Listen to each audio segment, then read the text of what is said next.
Okay, it says that we're now live, so we'll just wait for a couple of people to come on and join us. And today we're live in the Samee page with the Samee With session. We've got Mike with Train AV here with us. So just as people come on to join us, it looks like we've got some viewers already logging on. So that's always a good sign. It means we're not just talking to ourselves, Mike, which will be good. Samee's saying morning as well. So good morning, Sam. So yes, we've got Mike from Train AV, and we're doing about starting up and succeeding within business and disability today. And Mike's going to talk to us a little bit about his experiences and answer some questions for us. If you've got any questions, you can add the question as a comment in the sections below that you want to ask, and they will pop up and we will ask them as we're going along. And also do let us know if you're getting any value from today's session as well. So we want to know what you're thinking, what you're taking away from us, but it'd be really good to answer those questions. So I think, first of all, thank you, Mike, for taking the time to join us today and giving us your time, because obviously that's the most valuable asset, is the time side of things. So thank you for that. And I'm just going to hand over to you a little bit and let yourself introduce to the page who you are. Tell them a little bit about how Train AV came about and give them some of your background. Yes, certainly. Oh, well, thank you for inviting me. So yeah, I am the managing director of a company called Train AV. So we're not your typical company. We are a specialist training company that specialises in audiovisual. So basically anything like digital signage, like you see behind me on the Bournemouth Pier. Any shop you go to has got digital signage now. We show people how to commission it, how to design systems to get the message across, and we show them how to create the content to actually grab people's attentions. We also go into schools and businesses for interactive training, so all of the interactive boards that your children may use, we go in and actually teach teachers how to, one, use the software, but also how to incorporate it to make it an interactive lesson so that the students get the most out of it. I've been in the business now for about 15 years. So I started off working for an AV company. So I used to sell the whiteboards, the room solutions, all the boardroom equipment, through to the large sign down on the Bournemouth Pier. And then I was lucky enough to work for the adult education down in Bournemouth, Dorset, bringing together all of their educational hardware and software together. While I was there, I was asked whether I could actually train the tutors on how to use the software for their lessons. I made a joke about not being qualified, typical council mentality. They then kindly paid and put me through for all of my qualifications I need to be able to teach. When my contract came to an end, realised I didn't want to go back to selling AV, so I started up a company, just myself, providing training through a third party. And then 2.5 years ago, we broke away, came out into the spotlight, as it were, and Train AV sort of came into the forefront of everyone's mind within our industry. So we're now probably the largest training company in the UK and Europe for AV. We are backed by, well, not backed, we are endorsed by most of the manufacturers in our industry now. So we've grown quite rapidly over the last 2.5 years. It's been quite a journey. So disability-wise, I suppose we should really sort of touch on that. That's why I've been asked here. So I'm classed as having 30% hearing. I lost most of my hearing through having tumours removed over the last 9 years. 9 years, I think it's been in total. And it doesn't hold you back if you don't want it to. That would be my first sort of thought to everyone out there. That's good. No, that's good. That's brilliant. And we're going to come on to the disability a little bit more and how that's kind of affected. Jules is saying good morning. Good morning, Jules. Nice to see you here today.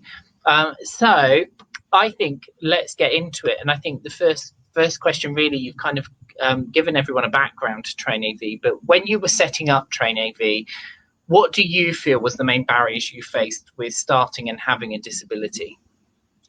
Myself, I think that was the biggest disability, was actually me not having faith in myself to do it. Even before I started, I used to try and hide my disability from people. I lip read very well. Most people didn't know how deaf I actually was, which is quite ironic working in an audio industry. But when it actually came to taking that leap of faith to go out there, it was doubts in myself. Would I be able to do it? How would people respond to working or giving large sums of money to someone with a disability? So that was the first hurdle to overcome, was actually saying that, no, I can do this. Some people will like it, some people won't, and it's just to go for it, not to be scared. That was the biggest hurdle I ever faced. Excellent. And I think a lot of people find that as well. It is the confidence. I think confidence in general in people is an issue, but when you've got a challenge and additional challenges like yourself where you're facing, I think that kind of adds the knock to it, doesn't it? And do you feel that was this just something that you had yourself, or how do you feel that people perceived you? Did it create any barriers in terms of the people you were dealing with? It didn't put any barriers from them at all. I've been very good within my industry. When I eventually decided, do you know what, I've had enough of this, and I just put it on LinkedIn. I sort of told my story, as it were, on a very long post that I created when I was down the pub one day, because it's the only place I could get the courage to do it. Everyone had been absolutely fantastic. It's never, ever held me back from the customer's point of view. No one's ever treated me any different. However, again, I perceived maybe they did, when I was employed, it was, did I get given this project because I'm deaf? Or I was scared to go for a promotion because I was worried, would I only get it because of my disability, or wouldn't I get it because of my disability? I think when you've got a disability, especially when you're asked about it, the first thing you almost become is defined by it. Hi, my name's Mike, I'm deaf. And it shouldn't be that way at all. It should, you should be your own person. But I think we're so used to, as a society, thinking that people are going to look down on us, that we almost throw it out there first, rather than have it brought up to ourselves. Yeah, and that's, I think that's kind of definitely. And moving on to traveling, because I know you travel quite a lot with your business, don't you? You travel all over the place. What kind of issues and barriers have you faced with traveling for business and your disability? How's that affected and helped you even? I think with it, I need to plan a lot more than I would, most people would do. It's I always try and drive if I possibly can, because then a lot of those problems are completely eradicated. However, when we look at public transport, we look at flying, that's when it becomes a real issue for me, because as we all know, we're still at the train station. They put an announcement across the tannoy. It's hard enough to actually understand it in the first place. There is very, very limited signs, very limited announcements or help for disabled people within public transport. I think if you're in a wheelchair, there's a lot more. You've got lifts, you've got the ramps to get on and off the train. But for any other kind of disability or sensory issues, it's very, very difficult. I find it especially difficult when I go into somewhere like London Waterloo. The noise and the movement around, I get very busy, very if there's a lot of movement in front of me, I tend to lose my balance, so I normally use a walking stick. So going into somewhere like London Waterloo is very, very difficult. I have to really pluck up the courage. So one of the ways I do it is I leave a lot earlier. So I may not need to be in London until 9-10 o'clock in the morning, and I'm normally getting off the 7 a.m. train. I tend to try and just take my time to go to my appointment, find a cafe and relax. And exactly the same with flying as well. I have now learned that you can go and get the disability lanyard from sort of Heathrow, Gatwick, which is absolutely brilliant. But it's when you get to security in that, although they can see the lanyard, because a lot of disabilities are not necessarily visible. They may see my walking stick, but they don't realise, unless they look at me, I can't hear a word they're saying. So it can be very, very difficult. So yeah. And the lanyard you get at the Heathrow and Gatwick, is that the same one that we're seeing more awareness of now, the sunflower lanyard? Yeah, that's exactly the same one. You can get them from any airport. You just go to the customer service desk, which is normally just inside the airport as you enter. And also when you book your tickets, you can actually say, I'm disabled now. And it does make a difference if you actually, when you go and get your tickets, is to actually just remind them, because all of a sudden it changes quite a bit on how the help you get, because all of a sudden they make the air crew aware that you're deaf or another disability, and it makes it a lot easier. And do you find have you used the lanyard anywhere else, or has it just been in the airports at the moment? It's just very much in the airport. I normally use my walking stick. It's great for clearing people out my way. But I've gone down the route of actually looking and going through the process of getting a hearing dog. And I must admit, I think that's going to be the big difference for me. Yeah. Because then it will sort of make it a lot easier for me sort of traveling to and from places. Good. And there's a couple of people that are just saying, Lorraine's saying she totally relates to the amount of extra planning that you've got to do. Someone we all recognise, Sam, she's come on as well. She said that's so true. Poor signs at train and coach stations, which I think we all. I don't think you recognise until you really know, and until you're really having to look at these. You don't notice whether the signs are so poor, do you? I mean, certainly, like before working alongside the charity, I wouldn't really think about signs and things like that. But since working alongside the charity, that's one thing that I've definitely noticed is you start to pay attention a bit more and go, actually, yeah, they do need more signage here, and yeah, you could do with this a little bit more. And George, go on. Sorry. No, I was going to say I went to get my COVID testing. You can go up to like Salisbury for the testing now. There was no provision there for disabled people whatsoever, and because I wasn't allowed to open my window, I could not hear anything they sort of said. So I'm sort of pointing. I've got a little disabled card, and I know I've seen a lot of people have them now, where you actually list out you're disabled in a way that people can help you, even by holding that up to the window. And I'm sort of saying to them, just talk normally, but slowly. Yeah, people just don't get it. And I think, again, the signs are one of the issues, but I also think staff in the public sector are not trained on how to help different disabilities. Yeah, and I think that when you come down to training, it's something that I think definitely there needs to be a little bit more of. So when you first started out and as you've been going along, what additional support have you found for you starting up and growing your business, either just with business in building the business in general, or particularly with business and disability? What's been out there for you? To be honest with you, I haven't actually found there's a lot out there. I've been very lucky. I know Samee from going to school with her. So very many years and lots of counselling later. It's nice to actually be able to sort of phone Samee and get some advice with regard to disability. I know there's the work scheme, but it's also not that straightforward either. It's when we sort of phoned up, we did the application online. They said they'd do a telephone interview. Well, that's really great, except if you're talking to someone who's nearly deaf. So I ended up having my wife on the call as well, because the gentleman had an accent, so there was no way I could understand what he was saying. So he's sort of telling Cassie's telling me for me to answer, and it was a very long, arduous phone call. And even at the end of it, we didn't really get anywhere. He just wanted a load of stuff that he was going to email through to us for us to complete. That was 2.5, 3 years ago, and I'm still waiting. Yeah. So I think it's not very well signposted, which is good. Why charities like Samee are there that do actually help people go in the right direction. But I think the government definitely does need to step up, not only in what they offer, but also following through with it as well. Mm-hmm. Yeah, I think so. I think we've got a bit of a conversation going on in the comments box. So Lorraine was saying that she'd seen Canine Partners in action at NAIDEX. Amazing training and good luck with your quest. Not quite sure what this one's about. Lots of counselling later, cheeky. And then Lorraine has followed up with Dol. So we've got a bit of conversation, which is good. So drop any conversation in there, but also any questions you want to share. It's good to hear that people are still getting value from this. So that's good.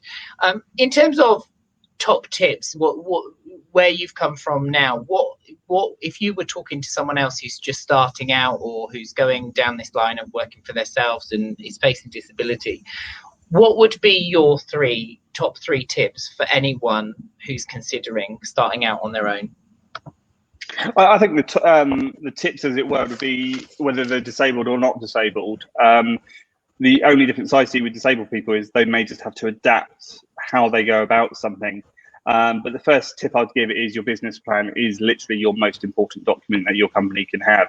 A lot of people will, they'll go to the bank or they'll speak to someone who says, you've got to do a business plan. So they'll spend a couple of days writing it out.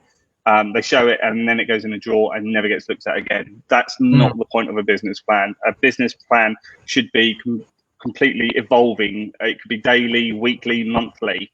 It needs to be kept being looked at and evolving to grow with your business, because very often we meet situations where we then have to diversify. COVID is a brilliant example. Online training was probably about 5% of what we do. When COVID came in, we needed to completely up the stakes on that one, do a lot more advertising. So again, we went back to the business plan just to change how we would be sort of moving forward. So I think that's really, really important to have a really good business plan, go and ask someone that's used to creating them and getting the habit of updating it on a regular basis. That'd be the first tip. Second tip,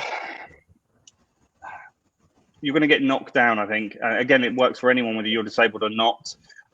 You're going to hit barriers just in the course of life, whether it's you're having a bad term with your health, whether you're working hard, but you're not actually getting traction. And that's, I think, the hardest bit about owning a business is when you hit those barriers, you don't always feel you've got someone you can talk to that's been through it. So that's why the Samee mentoring program is so good. See, I'm advertising for you there. There you go. A bit of free advertising. But it's those times when it's really, really hard. There's nothing wrong with just walking away from your laptop, go for a nice walk out in the sunshine, come back and re-look at the problem. So yeah, don't give up. If it's your dream, you need to give it 100% all the time. It's a business is not something that you can just spend a couple of weeks doing and then leave it for a couple of weeks and come back to it. It is like a child. It needs continuously being nurtured and to help it grow. And the third one is financial planning. That again is so important. It should be part of your business plan. It was a mistake I made when we started up. I sort of did my business plan, looked at the finance I thought would need to be incorporated, but I didn't necessarily delve into it as much as I should have done. Completely underestimated how much we needed to put into marketing, for example. We tripled our marketing budget within a very first few months. So yeah, it's look at the finances, get someone that's run a business to help you look at your financial planning as well, and always keep something reserved, especially for the tax man. Yeah, definitely. He likes to have a little bit in reserve, doesn't he? Definitely. He does, yes. They are the charity. They are definitely saying thank you for the advertising. That's wonderful. So in terms of, we've got a question actually. Lorraine has asked a question, which I think would be a good one to ask. Have you had any success using Access to Work scheme? The Access to Work scheme was the one that I was sort of speaking about, Lorraine. Apparently it went really well, the telephone interview, as far as they're concerned, and 2.5 years later, I'm still waiting for the documentation so that I can fill it out and request help. I am aware that I'm entitled to that help through them, but I think the position I'm at now with my company is I don't want to use them because we've sort of done it the hard way. So yeah, I think it's a good start off if you can get a good advisor at the very start with them. Yeah. So I think getting some support, and I think you've hit on a very good thing. Waiting for the responses. I think it's definitely a case of chasing them as well, isn't it?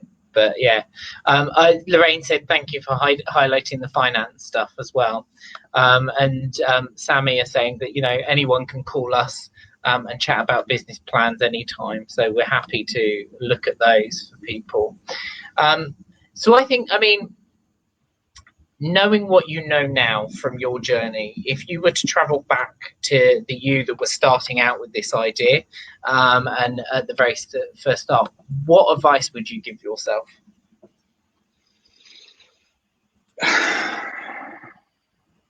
That's a really hard one, and I sort of knew you were going to ask that one, but it's I don't think there's much advice I would actually give, because by going through it, it's defined where my business is now. I suppose the only advice I would give is actually ask for more help, is not be scared to go to people in the industry or contact charities and say, look, this is what I'm doing. Can you just check what I'm doing? We didn't sort of do that very much, although we sort of spoke to Samee about a few things, and she sort of gave me some advice.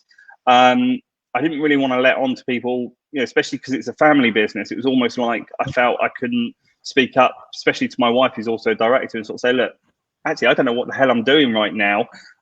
So me being me, I sort of set my eyes on something, said, this is what we're doing. And then it's just, cross my fingers and hope and pray it sort of worked. But it's that old duck scenario, isn't it? Be very still and cheerful like a duck on the top, and your feet are paddling under the water when no one can see.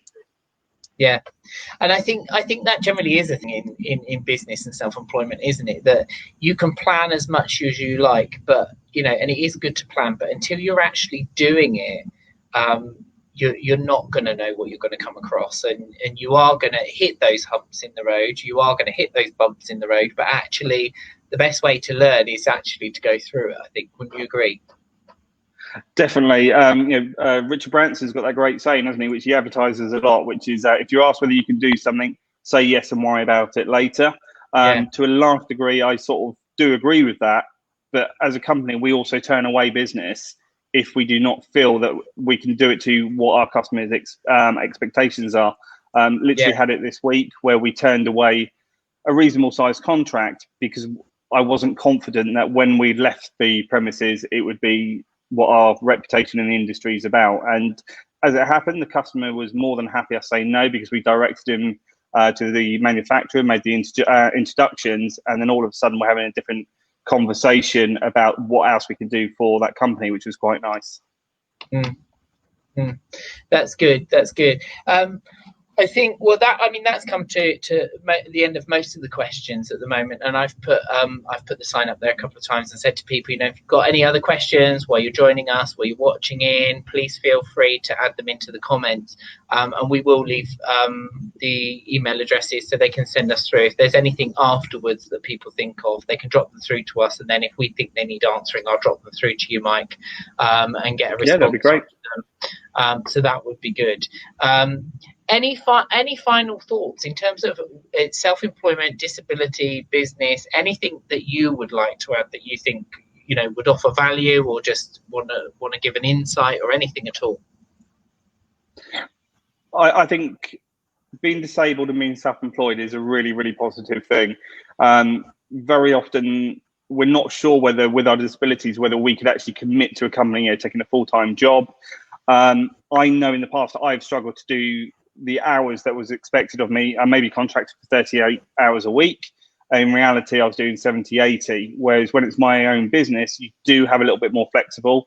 I know that if I've got a long week, I make sure the following week is a little bit quieter, just to give me a chance to recover and take a break. So I'd say it's worth looking at for every person that wants to go out there and set up their own business.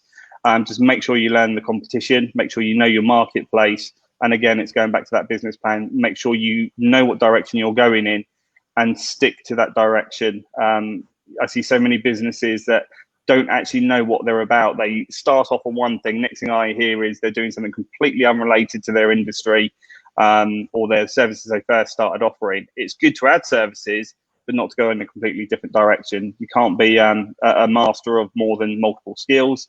It's better to stick to what you actually know and can do. Yeah, definitely. It's having that. And in terms of organisation, obviously there are lots of things out there, but one of the things that I've talked about and we talk about with people is that keeping yourself organised, because you can be the best boss in the world and give yourself every day off, especially with the weather like it is at the moment. But are there any particular tools or resources that you use that you find help to keep you organised? Yeah, my wife normally. It can be hard. If I'm having a day when I'm in a lot of pain, it's almost like having a hangover. When I'm having a bad day and I could, not drunk or anything, it's like having a hangover. And there are days I do not want to work. But it's trying to make sure that you start the day off with a to-do list. So that's my first thing of every day, whether it's written down or mentally. I sort of think, what do I have to do for the business? And by the time I finish that, I normally am already in the mood ready to work. I change my working day around quite a bit. So if you looked at my LinkedIn, you will see that I've done posts at 3:30 in the morning because I can't sleep. So I start really early in the morning, that I may well finish at 1, 2 o'clock in the afternoon, which gives me a chance just to relax down. But it's making sure that I do get that important work done and not just leave it. but it's also getting that work-life balance. You sort of do need to have the time at home with your family, your friends, especially if you do have a disability, because we do get tired more often. We do have perhaps more pain, although we're used to coping with it. It can still wear us down. So it's having that time to recover ourselves, so that the next day, or a couple of days' time when we go back into work, we can actually hit the ground running. So I think there's a couple of questions that have come up as well. One is the business is going really, really well, and I know you work from home, but how do you relax? I think when you own your own business, you don't ever fully relax, because the way that technology is now, we've always got work with us. I'm always getting emails through. So I did a little while ago decide, I'm going to get a personal phone and a work phone. So come the weekend and evenings, I stick to my personal phone. I think that lasted about 4 days, because you can't sort of get away from it. I think, again, it's just having that mental attitude that I do need a break. So my health over lockdown, because it's the first time in several years I've actually been off work properly, as it were, and just answering emails. I got back into cycling, so that for me is really, really good now, that I can just get on my bike. I don't, if my phone rings, I do not answer it, because 9 times out of 10 I don't hear it. But it's just removing myself from any temptations about work, although my brain is normally ticking away in the background. But I have found that has actually helped me plan things that maybe I was a little bit stuck with before. If I'm looking at a design, the answers sort of come to me. So it's really just trying to remove yourself away, leave your phone at home if you can, if it's not a safety feature, and just sort of try and get as far away from work as possible as you can, even if it's just for a few hours a day. Excellent. And Lorraine has asked one about tax returns and financing things. How have you found dealing with tax returns and financing things? If I'm honest, I haven't really had to deal with them, so I've been quite lucky. So my wife is our financial director, so she does normally about 80 to 90% of the bookkeeping. It's funny, we had this conversation quite recently, actually. I was so busy focusing on the direction of the company and trying to get new business in, that I did not spend as much time as I should have done looking at our accounts. I always knew what was in the bank. I knew what was coming out, what was coming in. But I didn't actually go through it until COVID, funnily enough, where I've gone through every single account we've done. We've made some changes from it because it's a different perspective. I would say definitely use software to actually help you. So we use, am I allowed to advertise on here, Ricky, or is that against? No, you can mention what you're using, that's fine. So we personally use QuickBooks because it's very easy to do, and also because our accountant uses it as well. Everything's automated. Where I'm out on the road, other trainers are out on the road. They've got an app. They can just click their expenses, which comes through to us. So it means we pay our trainers very, very quickly on any expenses they may have. And it sort of automates it. It's a case of just keep every bit of paperwork and find yourself a good accountant that will help you.